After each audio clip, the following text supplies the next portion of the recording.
Un tribunal presidido por el general Rafael Urdaneta había establecido que el general Santander era el genio oculto de la conspiración y lo condenó a muerte. Sus enemigos habían de decir que esta sentencia estaba más que merecida, no tanto por la culpa de Santander en el atentado, como por el cinismo de ser el primero que apareció en la Plaza Mayor para darle un abrazo de congratulación al presidente. Este estaba a caballo bajo la llovizna, sin camisa y con la casaca rota y empapada, en medio de las ovaciones de la tropa y del pueblo raso que acudía en masa desde los suburbios clamando la muerte para los asesinos. Todos los cómplices serán castigados más o menos, le dijo el general en una carta al mariscal Sucre. Santander es el principal, pero es el más dichoso, porque mi generosidad lo defiende. En efecto, en uso de sus atribuciones absolutas, le conmutó la pena de muerte por la del destierro en París. En cambio, fue fusilado sin pruebas suficientes el almirante José Prudencio Padilla, quien estaba preso en Santa Fe por una rebelión fallida en Cartagena de Indias. José Palacios no sabía cuándo eran reales o cuándo eran imaginarios los sueños de su señor con el general Santander. Una vez, en Guayaquil, contó que lo había soñado con un libro abierto sobre la panza redonda, pero en vez de leerlo, le arrancaba las páginas y se la comía una por una, deleitándose en masticarlas con un ruido de cabra. Otra vez, en Cúcuta, soñó que lo había visto cubierto por completo de cucarachas. Otra vez despertó dando gritos en la quinta campestre de Montserrat, en Santa Fe, porque soñó que el general Santander, mientras almorzaba a solas con él, se había sacado las bolas de los ojos que se le estorbaban para comer y las había puesto sobre la mesa. De modo que en la madrugada cerca de Guadúas, cuando el general dijo que había soñado una vez más con Santander, José Palacios no le preguntó siquiera por el argumento del sueño, sino que trató de consolarlo con la realidad. Entre él y nosotros está todo el mar de por medio, dijo. Pero él lo paró de inmediato con una mirada vivaz. Ya no, dijo. Estoy seguro de que el pendejo de Joaquín Mosquera lo dejará volver. Esa idea lo atormentaba desde su último regreso al país, cuando el abandono definitivo del poder se le planteó como un asunto de honor. Prefiero el destierro o la muerte a la deshonra de dejar mi gloria en manos del Colegio de San Bartolomé, había dicho a José Palacios. Sin embargo, el antídoto lleva en sí su propio veneno, pues a medida de que se acercaba la decisión final, aumentaba su incertidumbre de que tan pronto como él se fuera, sería llamado del exilio el general Santander, el graduado más eminente de aquel cubil de Leguleiros. Ese sí que es un truchimán, dijo. La fiebre había cesado por completo y se sentía con tantos ánimos que le pidió pluma y papel a José Palacios. Se puso los lentes y escribió de su puño y letra una carta de 6 líneas para Manuela Sáenz. Esto tenía que parecer extraño aún a alguien tan acostumbrado como José Palacios a sus actos impulsivos, y solo podía entenderse como un presagio o un golpe de inspiración insoportable, pues no solo contradecía su determinación del viernes pasado de no escribir una carta más en el resto de su vida, sino que contrariaba la costumbre de despertar a sus amenuenses a cualquier hora para despachar la correspondencia atrasada, o para dictarles una proclama o poner en orden las ideas sueltas que se le ocurrían en las cavilaciones del insomnio. Más extraño aún debía parecer si la carta no era de una premura evidente y solo agregaba a su consejo de la despedida una frase más bien crítica: cuidado con lo que haces, pues si no, nos pierdes a ambos perdiéndote tú. La escribió con su modo desbocado, como si no lo pensara, y al final siguió meciéndose en la hamaca, absorto con la carta en la mano. El gran poder existe en la fuerza irresistible del amor, suspiró de pronto. ¿Quién dijo eso? Nadie, dijo José Palacios. No sabía leer ni escribir, y se había resistido a aprender con el argumento simple de que no había sabiduría mayor que la de los burros. Pero en cambio era capaz de recordar cualquier frase que hubiera oído por casualidad, y aquella no la recordaba. Entonces lo dije yo, dijo el general, pero digamos que es el del mariscal Sucre. Nadie más oportuno que Fernando para estas épocas de crisis. Fue el más servicial y paciente de los muchos escribanos que tuvo el general, aunque no el más brillante, y el que soportó con estoicismo la arbitrariedad de los horarios o la exasperación de los insomnios. Lo despertaba a cualquier hora para hacerle leer un libro sin interés, o para tomar notas de improvisaciones urgentes que al día siguiente amanecían en la basura. El general no tuvo hijos en sus incontables noches de amor, aunque decía tener prueba de no ser estéril. Y a la muerte de su hermano se hizo cargo de Fernando. Lo había mandado con cartas distinguidas a la Academia Militar de Georgetown, donde el general Lafayette le expresó los sentimientos de admiración y respeto que le inspiraba a su tío. Estuvo después en el Colegio Jefferson de Charlottesville y en la Universidad de Virginia. No fue el sucesor con que tal vez el general soñaba, pues a Fernando le aburrían las maestrías académicas y las cambiaba encantado por la vida al aire libre y las artes sedentarias de la jardinería. El general lo llamó a Santa Fe tan pronto como terminó sus estudios y descubrió al instante sus virtudes de amanuense, no solo por su caligrafía preciosa y su dominio del inglés hablado y escrito, sino porque era único para inventar recursos de folletín que mantenían en vilo el interés del lector. Y cuando leía en voz alta, improvisaba al vuelo episodios audaces para condimentar los párrafos adormecedores. Como todo el que estuvo al servicio del general, Fernando tuvo su hora de desgracia cuando le atribuyó a Cicerón una frase de Demóstenes que su tío citó después en un discurso. Este fue mucho más severo con él que con los otros, por ser quien era, pero lo perdonó desde antes de terminar la penitencia. El general Joaquín Posada Gutiérrez, gobernador de la provincia, había precedido en 2 días a la comitiva para anunciar su llegada en los lugares donde debía hacerse noche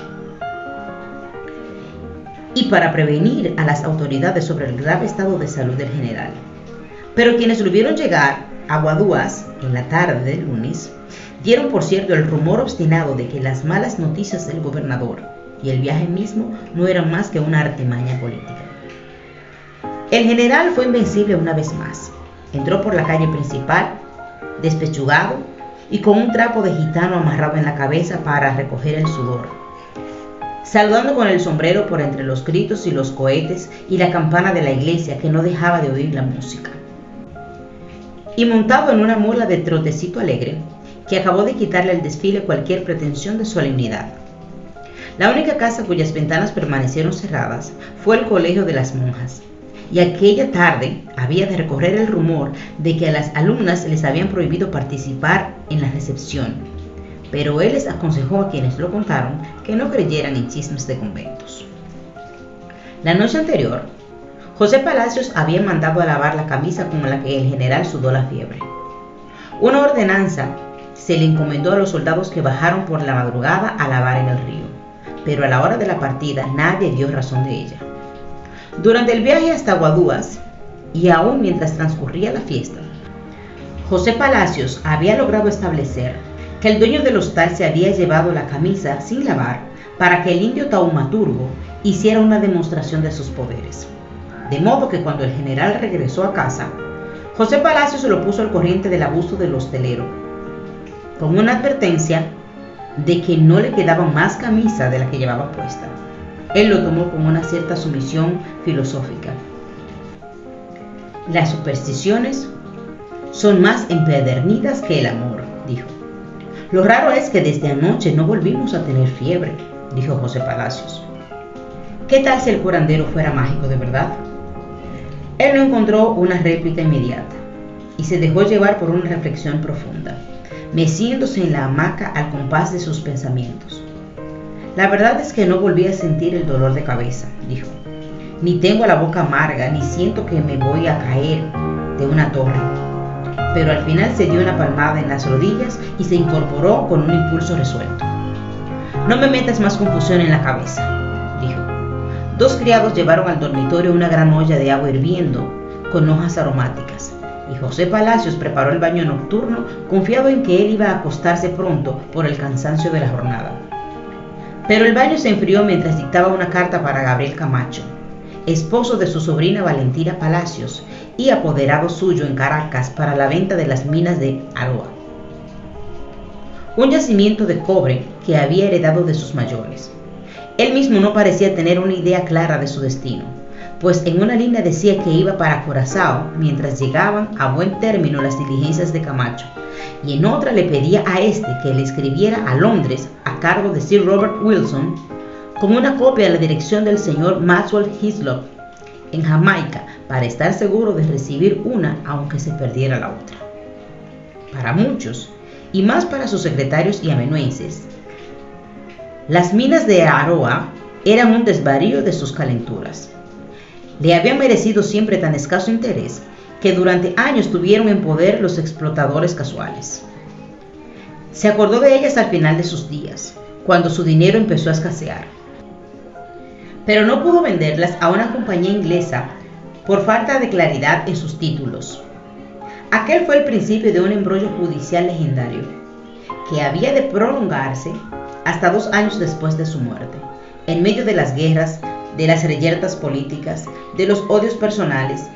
Nadie se equivocaba cuando el general decía «mi pleito», pues para él no había otro que el de las minas de Aroa. La carta que dictó en Guaduas para don Gabriel Camacho le dejó a su sobrino Fernando la impresión equívoca de que no se irían a Europa mientras no se decidiera la disputa. Y Fernando lo comentó más tarde, jugando a las barajas con otros oficiales. «Entonces no nos iremos nunca», dijo el coronel Wilson. «Mi padre ha llegado a preguntarse si ese cobre existe en la vida real. El que nadie las haya visto no quiere decir que las minas no existan», replicó el capitán Andrés Ibarra. «Existen», dijo el general Carreño, «en el departamento de Venezuela». Wilson replicó disgustado: «A estas alturas me pregunto inclusive si Venezuela existe». No podía disimular su contrariedad.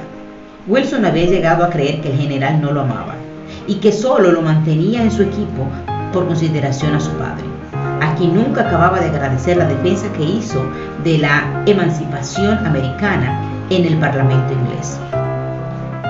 Por infidencia de un antiguo decán francés, sabía que el general había dicho: «A Wilson le falta pasar algún tiempo en la escuela de las dificultades y aún de la adversidad y la miseria». El coronel Wilson no había podido comprobar si era cierto que lo había dicho, pero de todos modos consideraba que le hubiera bastado con una sola de sus batallas para sentirse laureado de las 3 escuelas. Tenía 26 años y hacía 8 que su padre lo había enviado al servicio del general, después que concluyó sus estudios en Westminster y Sandhurst. Había sido decán del general en la batalla de Junín, y fue él quien llevó el borrador de la Constitución de Bolivia a lomo de mula por una cornisa de 360 leguas desde Chuquisaca. Al despedirlo, el general le había dicho que debía estar en La Paz a más tardar en 21 días. Wilson se cuadró: «Estaré en 20, excelencia». Estuvo en 19. Había decidido regresar a Europa con el general, pero cada día aumentaba su certeza de que éste tendría siempre un motivo distinto para diferir el viaje. El que hubiera hablado otra vez de las minas de Aroa, que no habían vuelto a servirle de pretexto para nada desde hacía más de 2 años, era para Wilson un indicio descorazonador. José Palacios había hecho recalentar el baño después del dictado de la carta, pero el general no lo tomó, sino que siguió caminando sin rumbo, recitando poemas escritos por él que solo José Palacios conocía. En las vueltas pasó varias veces por la galería donde estaban sus oficiales jugando a la ropilla, nombre criollo de la cascarela gallega, que él también solía jugar en otro tiempo. Se detenía un momento a mirar el juego por encima del hombro de cada uno, sacaba sus conclusiones sobre el estado de la partida y proseguía el paseo. No sé cómo pueden perder el tiempo con un juego tan aburrido, decía. Sin embargo, en una de las tantas vueltas no pudo resistir la tentación de pedirle al capitán Ibarra que le permitiera reemplazarlo en la mesa. No tenía la paciencia de los buenos jugadores y era agresivo y mal perdedor, pero también era astuto y rápido y sabía ponerse a la altura de sus subalternos. En aquella ocasión, con el general Carreño como aliado, jugó 6 partidas y las perdió todas. Tiró el naipe en la mesa. Este es un juego de mierda, dijo. A ver quién se atreve en el tresillo. Jugaron. Él ganó 3 partidas continuas. Se le enderezó el humor y trató de ridiculizar al coronel Wilson por el modo en que jugaba el tresillo. Wilson lo tomó bien, pero aprovechó el entusiasmo para sacarle ventaja y no volvió a perder. El general se puso tenso. Sus labios se hicieron duros y pálidos, los ojos hundidos bajo las cejas enmarrañadas. Recobraron el fulgor salvaje de otros tiempos. No volvió a hablar, y una tos perniciosa le estorbaba para concentrarse. Pasadas las 12, hizo parar el juego. Toda la noche he tenido el viento en contra, dijo. Llevaron la mesa a un lugar más abrigado, pero él siguió perdiendo. Pidió que hicieran callar a los pífanos, que se oía muy cerca de allí, en alguna fiesta desperdigada, pero los pífanos siguieron por encima del escándalo de los grillos. Se hizo cambiar de puesto. Se hizo poner una almohada en la silla para quedar más alto y cómodo. Se bebió una infusión de flores de tilo que le alivió la tos. Jugó varias partidas caminando de un extremo al otro de la galería, pero siguió perdiendo. Wilson mantuvo fijos en él sus límpidos ojos encarnizados, pero él no se dignó enfrentarlo con los suyos. Este naipe está marcado, dijo. Es suyo, general, dijo Wilson. Era uno de sus naipes, en efecto, pero lo examinó de todos modos, carta por carta, y al final los hizo cambiar. Wilson no le dio respiro. Los grillos se apagaron. Hubo un gran silencio largo sacudido por una brisa húmeda que llevó hasta la galería los primeros olores de los valles ardientes, y un gallo cantó 3 veces. Es un gallo loco, dijo Ibarra. No son más de las 2. Sin apartar la vista de las cartas, el general ordenó en un tono áspero. De aquí nadie se mueve, carajos. Nadie respiró. El general Carreño, que seguía el juego con más ansiedad que interés, se acordó de que la noche más larga de su vida, 2 años antes, cuando esperaban en Bucaramanga los resultados de la convención de Ocaña. Había empezado a jugar a las 9 de la noche y habían terminado a las 11 de la mañana del día siguiente, cuando sus compañeros de juego se concertaron para dejar que el general ganara 3 partidas continuas. Teniendo una nueva prueba de fuerza en aquella noche de Guadúas, el general Carreño le hizo al coronel Wilson una señal de que empezara a perder. Wilson no le hizo caso. Luego, cuando éste pidió una tregua de 5 minutos, lo siguió a lo largo de la terraza y lo encontró desaguando sus rencores amoniacales sobre los tiestos de Jerónimo. Coronel Wilson, le ordenó el general Carreño. Firme. Wilson le replicó sin volver la cabeza. Espérese a que termine. Terminó con toda calma y se volvió fajándose los pantalones.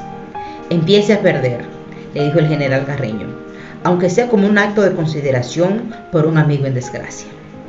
Me resisto a hacerle a nadie semejante afrenta, dijo Wilson con un punto de ironía. Es una orden, dijo Carreño. Wilson, en posición de firmes, le miró desde su altura con un desprecio imperial. Después volvió a la mesa y empezó a perder. El general se dio cuenta. No es necesario que lo haga tan mal, mi querido Wilson, dijo. Al fin y al cabo, es justo que nos vayamos a dormir. Se despidió de todos con un fuerte apretón de manos, como lo hacía siempre al levantarse de la mesa para indicar que el juego no había lastimado los afectos, y volvió al dormitorio. José Palacios se había dormido en el suelo, pero se incorporó al verlo entrar. Él se desvistió a toda prisa y empezó a mecerse desnudo en la hamaca, con el pensamiento encabritado, y su respiración se iba haciendo más ruidosa y áspera a medida que más pensaba. Cuando se sumergió en la bañera estaba tiritando hasta la médula, pero entonces no era de fiebre ni de frío, sino de rabia. Wilson es un truchimán, Pasó una de sus noches peores, contrariando sus órdenes. José Palacios previno a los oficiales por si fuera necesario llamar a un médico, y lo mantuvo envuelto en sábanas para que sudara la fiebre. Dejó varias empapadas, con treguas momentáneas que luego lo precipitaban a una crisis de espejismos. Gritó varias veces: ¡que callen a esos pífanos, carajo! Pero nadie pudo ayudarlo esta vez, porque los pífanos se habían callado desde la medianoche. Más tarde encontró al culpable de su postración. Me sentía muy bien, dijo, hasta que me sugestionaron con el cabrón indio de la camisa. La última etapa hasta Honda fue por una cornisa escalofriante, con un aire de vidrio líquido que solo una resistencia física y una voluntad como las suyas hubieran podido soportar después de una noche de agonía. Después de las primeras leguas, se había retrasado de su posición habitual para cabalgar junto al coronel Wilson. Este supo interpretar el gesto como una invitación a olvidar los agravios de la mesa de juego y le ofreció el brazo en posición de halconero para que él apoyara su mano. De ese modo hicieron juntos el descenso, el coronel Wilson conmovido por su deferencia y él respirando mal con las últimas fuerzas, pero invicto en la montura. Cuando terminó el tramo más abrupto, preguntó con una voz de otro siglo: ¿cómo estará Londres? El coronel Wilson miró el sol, casi en el centro del cielo, y dijo: mal, general. Él no se sorprendió, sino que volvió a preguntar con la misma voz: ¿y eso por qué? Porque ya son las 6 de la tarde, que es la peor hora de Londres, dijo Wilson. Además, debe estar cayendo una lluvia sucia y muerta, como agua de sapos, porque la primavera es nuestra estación siniestra. No me diga que ha derrotado a la nostalgia, dijo él. Al contrario, la nostalgia me ha derrotado a mí, dijo Wilson. Ya no le opongo la menor resistencia. Entonces, ¿quiere o no quiere volver? Ya no sé nada, mi general, dijo Wilson. Estoy a merced de un destino que no es el mío. Él lo miró directo a los ojos y dijo asombrado: eso tendría que decirlo yo. Cuando volvió a hablar, su voz y su ánimo habían cambiado. No se preocupe, dijo. Pase lo que pase, nos iremos para Europa, aunque solo sea para no privar a su padre del gusto de verlo. Luego, al cabo de una reflexión lenta, concluyó: y permítame decirle una última cosa, mi querido Wilson. De usted podría decir cualquier cosa, menos que sea un truchimán. El coronel Wilson se le rindió una vez más. Acostumbrado a sus penitencias gallardas, sobre todo después de una borrasca de naipes o de una victoria de guerra. Siguió cabalgando despacio, con la mano febril del enfermo más glorioso de las Américas, agarrado de su antebrazo como un halcón de cetrería, mientras el aire empezaba a hervir y tenían que espantar como si fueran moscas unos pájaros fúnebres que revoloteaban sobre sus cabezas. En lo más duro de la pendiente se cruzaron con una partida de indios que llevaban a un grupo de viajeros europeos en sillas colgadas en las espaldas. De pronto, poco antes de que terminaran el descenso, un jinete enloquecido pasó a todo golpe en la misma dirección que ellos. Llevaba una caperuza colorada que casi le tapaba el rostro, y era el desorden de su prisa que la mula del capitán Ibarra estuvo a punto de desbarrancarse de espanto. El general alcanzó a gritarle: fíjese por dónde anda, carajos. Lo siguió hasta perderlo de vista en la primera curva, pero estuvo pendiente de él cada vez que reaparecía en las vueltas más bajas de la cornisa. A las 2 de la tarde coronaron la última colina, y el horizonte se abrió en una llanura fulgurante, al fondo de la cual yacía en el sopor la muy célebre ciudad de Honda, con su puente de piedra castellana sobre el gran río cenagoso, con sus murallas en ruinas y la torre de la iglesia desbaratada por un terremoto. El general contempló el valle ardiente, pero no dejó traslucir ninguna emoción, salvo por el jinete de la caperuza colorada, que en aquel momento atravesaba el puente con su galope interminable. Entonces se le volvió a encender la luz del sueño. Dios de los pobres, dijo, Lo único que podría explicar semejante apuro es que lleve una carta para Casandro con la noticia de que ya nos fuimos. Si te gusta esta lectura, puedes seguirme en mi canal, darle like y compartir. Te lo voy a agradecer mucho.